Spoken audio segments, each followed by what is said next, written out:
Hello students, welcome to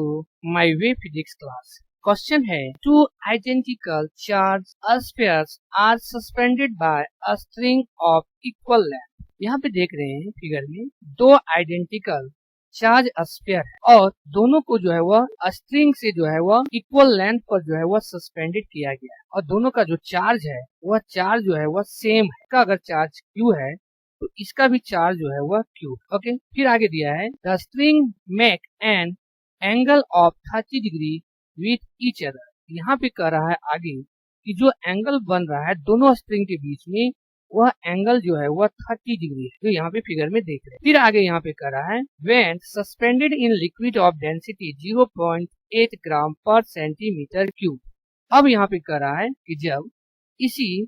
suspended equal charge को अगर हम लिक्विड के अंदर ले जा रहे हैं जिसका डेंसिटी जो दिया हुआ है सिग्मा इक्वल टू दिया हुआ है 0.8 ग्राम पर सेंटीमीटर क्यूब। फिर आगे कर रहा है the angle remains the same, लेकिन इस दोनों स्ट्रिंग के बीच में जो एंगल है वह सेम रह जा रहा है, मतलब 30 डिग्री जो है वही रह रहा है जो यहाँ पर था। फिर आगे यहाँ पे है if density of material of the sphere is 1.6 ग्राम पर सेंटीमीटर क्यूब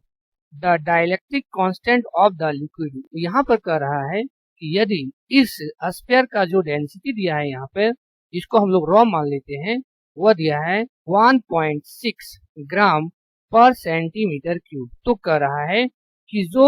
लिक्विड है उस लिक्विड का जो डाइलेक्ट्रिक कांस्टेंट है जो के है वह क्या होगा, उसको हमको यहाँ पे निकाल। तो सॉल्यूशन में हम यहाँ पे देखेंगे कि जब हम इसको सस्पेंडेड किए हुए हैं इस दोनों इक्वल चार्ज को, उस केस में इस दोनों इक्वल चार्ज के कारण जो फोर्स होगा उसका जो डायरेक्शन होगा वह इस डायरेक्शन में, ये जो हो जाएगा एफ। अब यहाँ पे हम देख रहे हैं कि इस चार्ज का जो है वह मास है और मास के कारण जो फोर्स होगा वह होगा नीचे की ओर, जो हो जाएगा m इंटू जी। तो यहाँ पर देख रहे हैं कि जब ये सस्पेंडेड होगा तो इस स्ट्रिंग में जो है वह टेंशन प्रोड्यूस होगा और वह टेंशन होगा T। ओके, तो इस टेंशन के कारण अगर इसका हम कंपोनेंट निकाल देते हैं तो हमारा जो कंपोनेंट होगा वह इधर जो है और इस डायरेक्शन में, और यहाँ पे देख रहे हैं जो एंगल है इस स्ट्रिंग और इसके साथ वह एंगल जो है वह थीटा बनेगा, तो यहाँ पर भी जो है वह एंगल जो है वह थीटा। ओके, इस कारण से इस टेंशन का जो यहाँ पे कंपोनेंट हो जाएगा इस डायरेक्शन में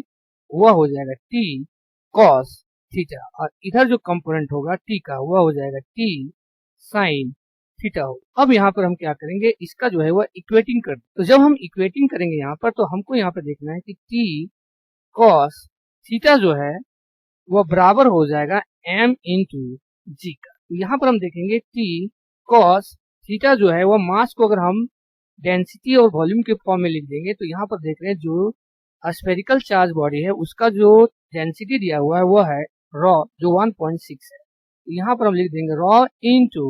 वॉल्यूम और इंटू हो जाएगा जी। फिर यहाँ पे देखें इसको अगर हम कंपोनेंट को इक्वेटिंग करेंगे तो ये हो जाएगा T sin थीटा और इक्वल टू हो जाएगा एफ, जो यहाँ पर है ये एफ जो है वह इसके इक्वेटिंग। तो यहाँ पर अगर इसको हम मान लेते हैं इक्वेशन 1 है, इसको इक्वेशन जो है वह 2। अब यहाँ पे हम डिवाइड कर देते हैं इक्वेशन 2, डिवाइड इक्वेशन 2 बाय 1। तो 2 जो है वो है T sin थीटा और इक्वल टू है F, और यहाँ पे हो जाएगा T 1 में जो है वो है cos थीटा बाय हो जाएगा raw volume into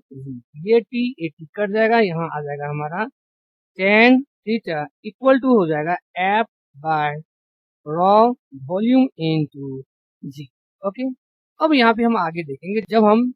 two identical charge sphere को जो है वो लिक्विड में ले गए हैं उस, तो यहाँ पर हम देखेंगे इस मास के कारण, इस चार्ज के मास के कारण जो फोर्स लगेगा वह तो हमारा नीचे ही लगेगा, इस डायरेक्शन में होगा, जो हो जाएगा हमारा m g, और इसी को अगर हम लिख सकते हैं तो ये हो जाएगा रॉ वॉल्यूम इंटू जी, जो यहाँ पर हमारा था। अब यहाँ पे देखेंगे इसका जो कंपोनेंट बनेगा इस डायरेक्शन में और इस डायरेक्शन में और इस डायरेक्शन, तो यहाँ पर जो है वह फिर ये जो है वह एंगल थीटा बनाएगा इसके साथ, ये भी जो है वह थीटा है और ये जो है वह टेंशन है इस डायरेक्शन में। तो यहाँ पर पहले से ही है T cos थीटा और इधर है T sin थीटा। लेकिन हमको यहाँ पर ध्यान रखना है कि जब इसको हमने लिक्विड के अंदर डुबा दिया था तो इस लिक्विड के कारण जो है वह ऊपर की ओर जो है और एक फोर्स लगेगा जिसको हम मानेंगे अप थ्रस्ट फोर्स, और उस अप थ्रस्ट फोर्स का जो हमारा यहाँ पे वैल्यू हो जाएगा वह हो जाएगा सिग्मा जी और इनटू हो जाएगा वॉल्यूम। और यहाँ पर हम देख रहे हैं कि जब लिक्विड के अंदर ले गए थे तो उस समय इसका जो फोर्स का हो जाएगा, जो यहाँ पर एफ था अगर उसको हम मान लेते हैं एफ के, तो ये जो है वह हो जाएगा एफ बाय के बराबर हो जाएगा, क्योंकि यहाँ पर जो है वह हमारा मीडियम, और मीडियम के कारण जो हमारा फॉर्मूला यहाँ पर हो जाएगा एफ इक्वल टू वह हो जाएगा 1/4 पाई एप्सिलॉन नॉट की जगह हो जाएगा एप्सिलॉन नॉट के, क्योंकि एक मीडियम है, और ये हो जाएगा Q1 Q2 बाय में हो जाएगा आर स्क्वायर। इस के कारण यहाँ पर जो फोर्स हो जाएगा वह हो जाएगा एफ बाय के हो। अब यहाँ पर हम इक्वेटिंग करेंगे इस इक्वेशन, तो यहाँ पर हम देखेंगे लिख सकते हैं व्हेन पुट इन लिक्विड, जब हमने लिक्विड में उसको पुट किया, तो लिक्विड में जब पुट किए हैं तो हमारा जो टी कॉस थीटा है और प्लस जो है जो अब थ्रस्ट पड़ता सिग्मा जी इंटू वॉल्यूम वो ऊपर की ओर है, तो ये दोनों साथ में जुड़ जाएगा सिग्मा जी और भी, और ये इक्वल टू हो जाएगा रॉ भी इंटू जी, इसके बराबर। तो यहाँ पर हम लिख सकते हैं टी कॉस थीटा करके T cos theta equal to rho volume g, और ये इधर आ जाएगा माइनस हो जाएगा सिग्मा जी और भी, तो यहाँ पर हम देख रहे हैं वी और जी जो है वह हमारा कॉमन हो जाएगा, तो रॉ इंटू हो जाएगा वह हो जाएगा सिग्मा, ये हो गया टी कॉस थीटा। अगर इक्वेशन इसको हम 3 मान लेते हैं, यहाँ पर इक्वेशन जो है वह हमारा हो जाएगा ये 4। फिर यहाँ पे देख रहे हैं टी साइन थीटा जो है, जो यहाँ पर हम देख रहे थे टी साइन थीटा जो है वह बराबर हो जाएगा, वह हो जाएगा एफ बाय के जो है वह बराबर। तो इसको इक्वेशन अगर हम 5 मान लेते हैं तो यहाँ पर फिर हम डिवाइड कर देंगे, डिवाइडिंग इक्वेशन 5 बाय 4, ये हो जाएगा T sine theta by T cos theta. तो टी साइन थीटा जो है वह है एफ बाय के, तो यहाँ पर जो है वह जो हमारा कॉस थीटा वाला हो जाएगा वह हो जाएगा v इंटू जी, और ये हो जाएगा रॉ माइनस 6, तो यहाँ पर हो जाएगा ये जो टी ये टी जो है वह कट जाएगा, तो बच जाएगा यहाँ पे टेन थीटा इक्वल टू हो जाएगा एफ बाय के भी जी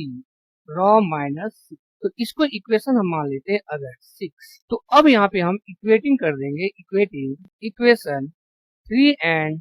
6। तो 3 में जो दिया है वो है F by rho volume into g equal to F by K volume g rho minus sigma. तो ये एफ जो है वो कट जाएगा, ये भी जी और ये भी जी जो है वह कट जाएगा, तो हमारे पास बच जाएगा रॉ और के रॉ माइनस सिग्मा। ओके, तो के इक्वल टू हो जाएगा वह हो जाएगा rho by rho minus sigma. अब यहाँ पे हम वैल्यू पुट कर देंगे, रॉ का जो वैल्यू दिया है वह है 1.6 और नीचे जो है रॉ का वैल्यू है 1.6 और माइनस जो दिया है सिग्मा का वैल्यू है वह है 0.8। यहाँ पर हो जाएगा ये घट जाएगा, बच जाएगा 1.6 बाय 0.8, ये जो है वो कट जाएगा 2। इसका मतलब जो के का वैल्यू हमारा आ गया है वह है 2, जो इस क्वेश्चन का जो है वह आंसर है, और यहाँ पे हम देख रहे हैं ए नंबर जो है वह हमारा correct option. Okay, thank you all of.